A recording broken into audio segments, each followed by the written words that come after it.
So I want to go back to Parliament and to a broader topic because Minister Ong Ye Kung, Health Minister Ong Ye Kung, focused his speech on the greater good of politics, right? So he said there's a need for opposition parties to offer real alternatives, not just tweaks to government proposals or simply jumping on the bandwagon every time an issue goes viral.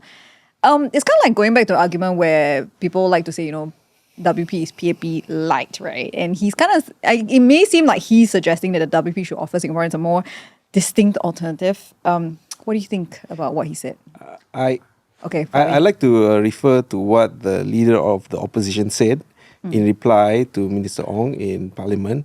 He said that the WP does seek to offer real alternatives, and in spite of the obvious asymmetries between the government and the opposition. For example, our lack of access to information, our lack of resources to do our own surveys and pollings, and also our the different organizational capacity. We don't have a grassroots body like the PA behind us.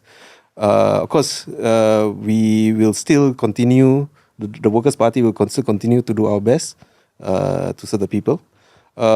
He also said that there is scope for the opposition to offer more alternative, but there is also scope for the PAP to have a more inclusive, to build a more inclusive nation with the opposition in mind.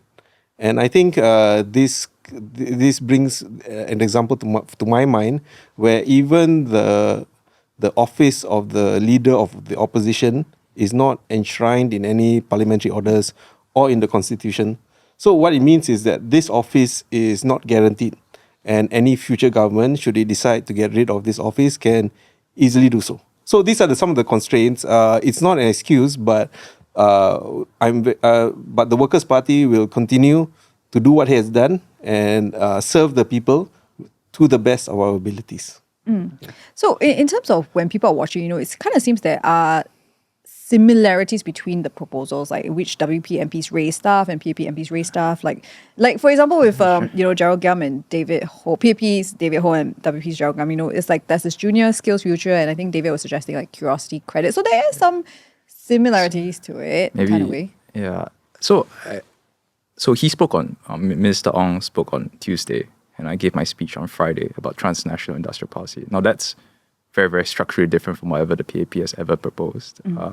So maybe he should revise his statements in light of what has happened, transpired in Parliament. But I'll just say also that on Monday, my colleague James Lim gave a general motion on COE where he suggested that there should be targeted discounts for primary caregivers, families with young children, and people with disabilities. So for me, that is quite structurally different from what the COE is currently structured. WP was also the first to propose redundancy insurance. In 2006, we came up with a dedicated costing in 2016 with all the different levels that should be contributed. And note that we didn't propose it this year when times are more difficult. But in 2016, where it would have been revenue neutral and it would not have burdened the taxpayer. So I think it's a bit. I would not necessarily agree with Minister Ong when he suggests that we have not proposed structurally different ideas. I think what these three things are quite structurally different. But to answer, again, to reiterate the question behind the question, which is like, why does it, maybe there are some things that seem like we are proposing more to be done for disadvantaged groups. It comes from some methodological differences. A lot of our starting points are from our groundwork, meet the people sessions, house visits, whereas from the PAP side, they have full transparency into the government apparatus, so they can go from a more macro point of view. So, of course, we do propose macro ideas, as what I've suggested, but it takes time, and definitely that's why that is the source of the resource inequity that maybe you see there. But we do propose different ideas, so I would challenge that assumption, that question. Do you think the level of transparency has changed now that this leader of the opposition position has been created and then Mr. Singh is the L now?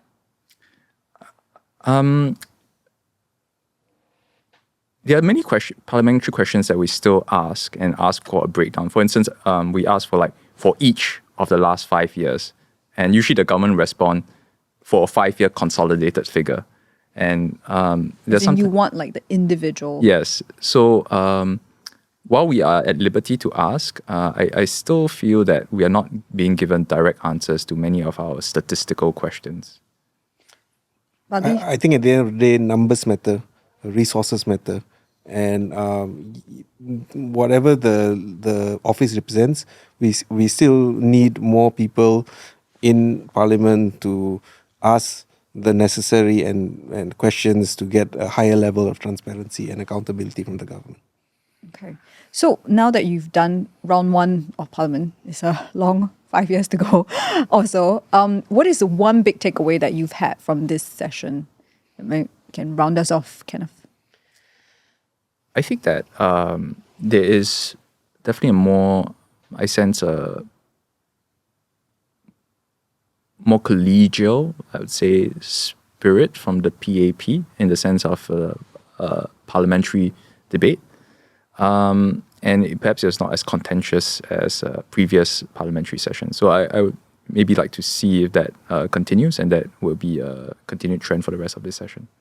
Fadli, agree? Because you did have quite a, I wouldn't say it's a contentious I don't think it's contentious, but it was an exchange, for sure. Yeah, I mean, I take it as a compliment. I think generally it was friendly and very constructive, and I think we will do our best to keep on our eye on the prize, which is to serve the interests of Singaporeans and make sure that we have the best government. And when I say government, I say both opposition and the PAP possible for them to serve them.